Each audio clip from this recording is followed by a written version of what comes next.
Yeah, I think, as I said so far, unfortunately, Albanian education system has been relatively closed, so it has not been quite open, to international students. But in general, I think that,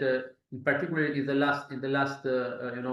years, we have been working strongly with the government and trying, to change the perception and trying to change, the rules of the game and create a more favorable environment, for welcoming international students. Last year, we had a conference with Prime Minister of Albania and relevant ministries who deal not only with visas but also with other documentation or Ministry of Education, in order to try to change, the system, or let's say reshape the system to accommodate for interest of international students. So I think that we now have a Prime Minister who is very much aware that the new strategy that the government,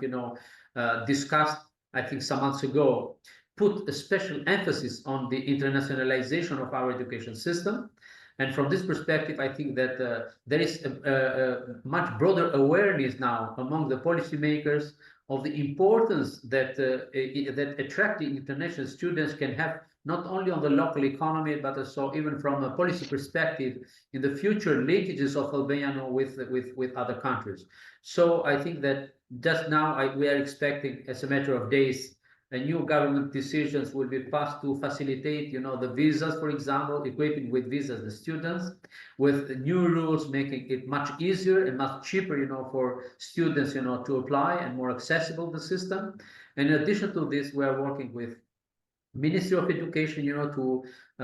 try to change, the system in order to facilitate and speed up the procedures for diploma recognition, for example, or for this documentation that is important, for enrollment of international students in our education system.